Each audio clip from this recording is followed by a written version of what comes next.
Hey, what's going on? Alex Winningham here, and I um, just always wondered, like, how can I always be happy? Have you ever asked yourself, like, why can't I just be happy? Why, like, how do I just be happy? Right? That is the question, and I think I have some ideas that can help. So I'm going to give it just a couple minutes, not even a couple minutes. I'm just going to give it a few seconds, and then we're going to review a little notebook here that I have with some pretty cool stuff. And I'm going to share with you exactly how I find my happiness. I find my way to get back to my center immediately, like within like 5 minutes where I can get back to it. So let me just change the banner in the bottom here. And so people know what the heck we're talking about. How to be happy.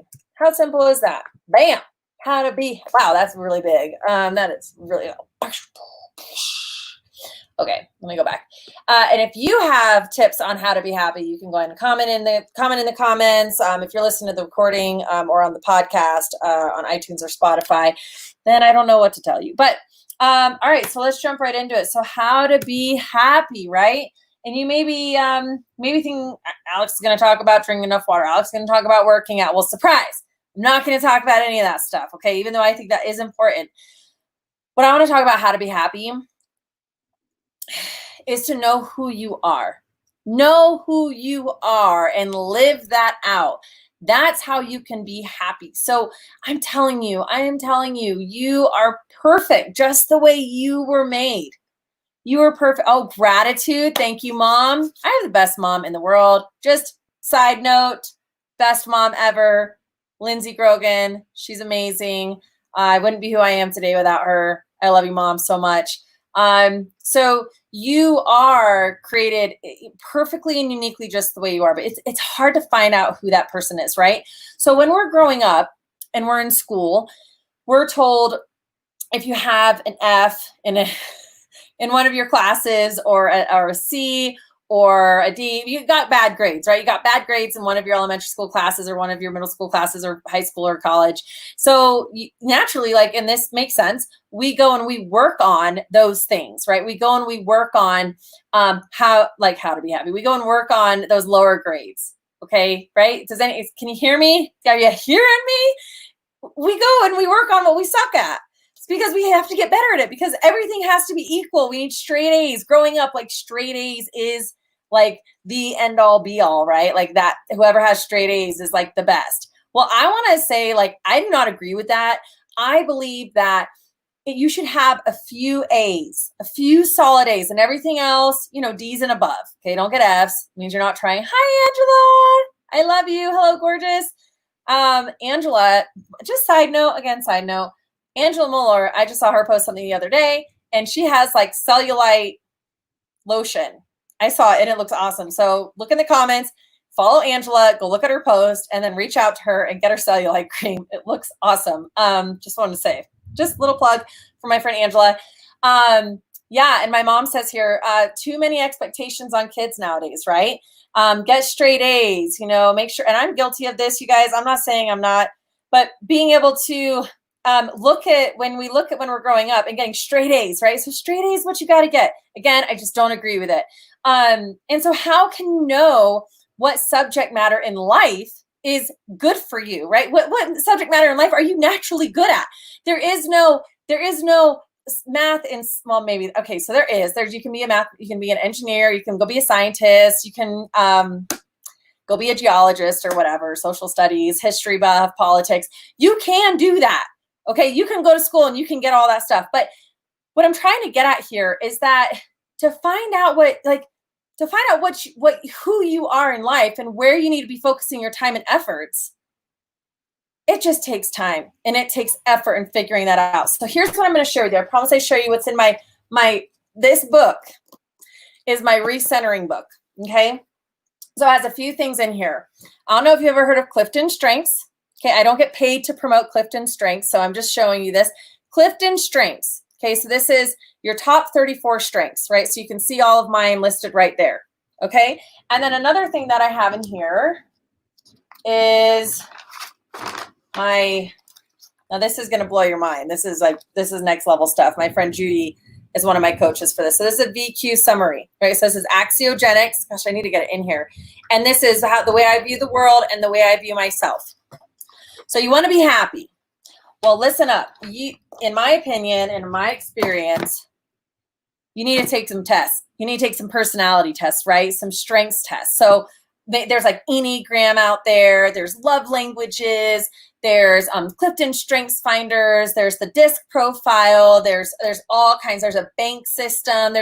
And they're all pretty much. And I now, of course, if you're a coach in one of those spaces, then you might think that's one of the best ones that someone should take. But it depends on what resonates with you, right? So just to communicate something to you. So for me, I'm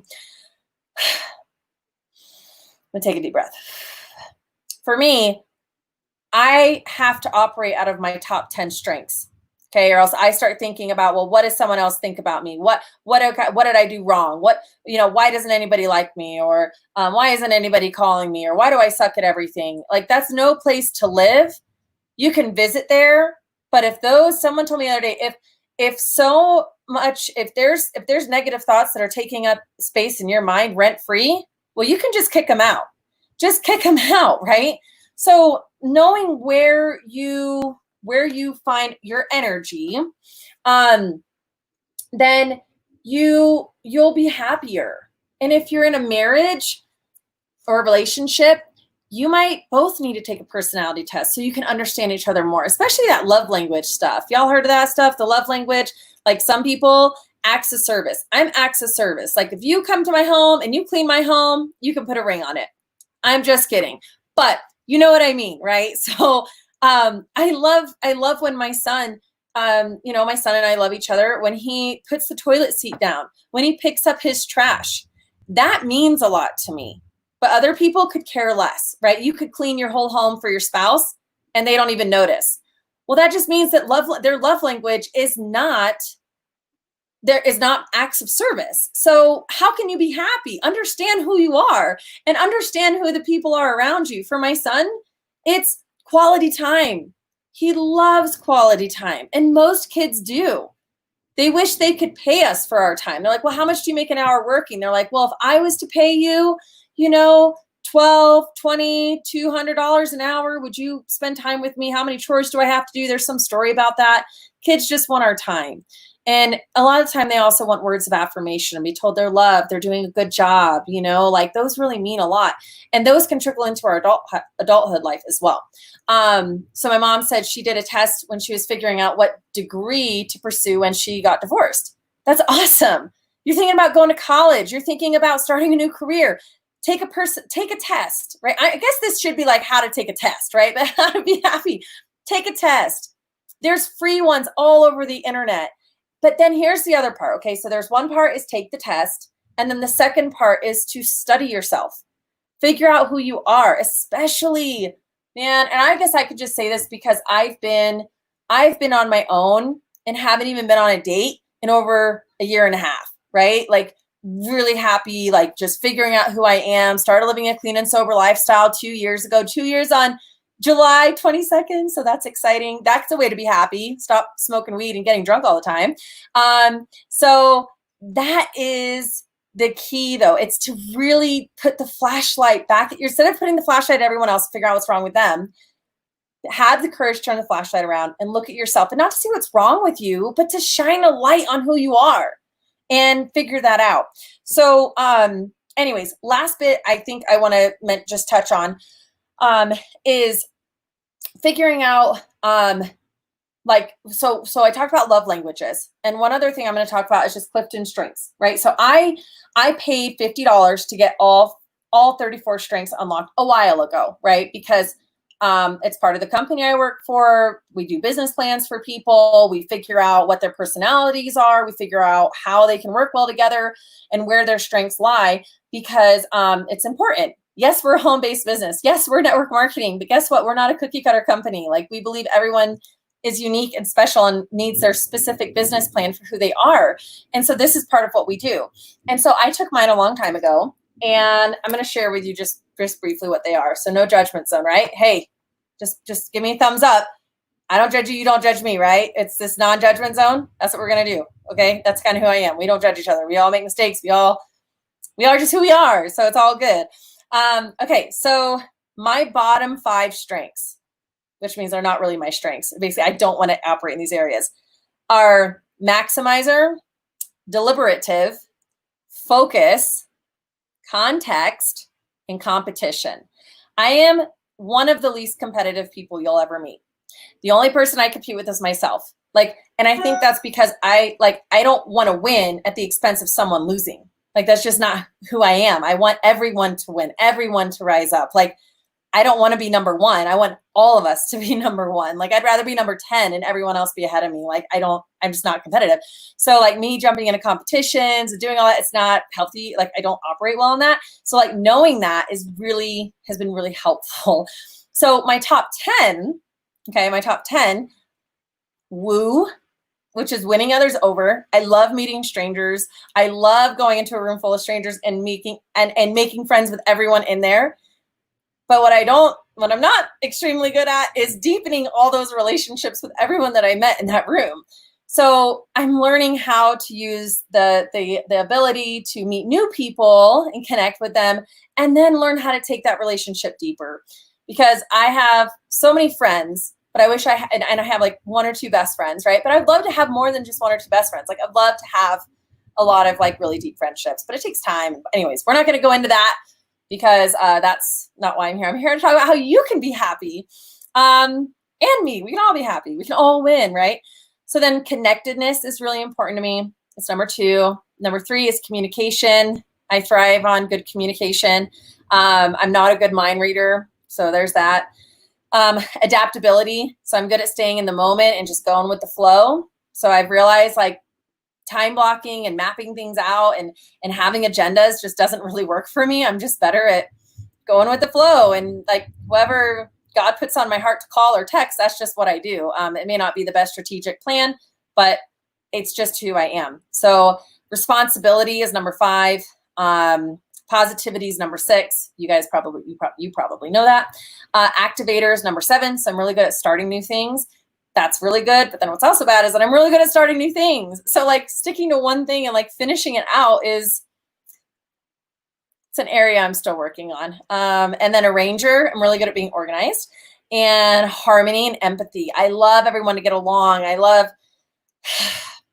really like harmony. I try to avoid, I don't want to say I avoid conflicts. I think there's growth in conflict, and kind of iron sharpening iron, or like that kind of tension that can come when you're having a hard conversation. I think it leads to some of the best relationships out there. You don't get anywhere by having surface level conversations. I think it's good to go deep. So, and so I share this all with you because, man, I think for a long time, for 5 years, I was in network marketing and I never made more than $300 a month. 5 years, right? And it was because I was just trying to be like everyone else at the top. Like even in my career in healthcare, like I would look at the person who's like doing better than me, and I'm like, God, I wish how are they doing it? Like and it was like really painful because I was always trying to chameleonize myself to who other people were and what they were doing. And so, with this, I'm just trying to encourage you, like, just be who you are, but people say that, like, be who you were born to be, but you're like, who the hell is that? Like, I don't know who that is. And man, especially if you smoked weed for 15 years of your life and then you decided to stop and not do that anymore, you really get a new life and figure out who you are. That's my story. And so whatever your story is, you can always turn it around. You can always go deeper with who you are and figure out who that person is and operate out of your strengths. We don't need to feel guilty or shameful for what we're not good at, right? So again, at the beginning of this, I talked about your, in school growing up, we were always told you got to work on those bad grades. You got to go to get tutoring for your bad grades. But when we become adults, it's not a good idea. You got to go focus on what you're getting good grades in, right? And maybe you need to hire out or work with someone who's better in those areas that you're not, right?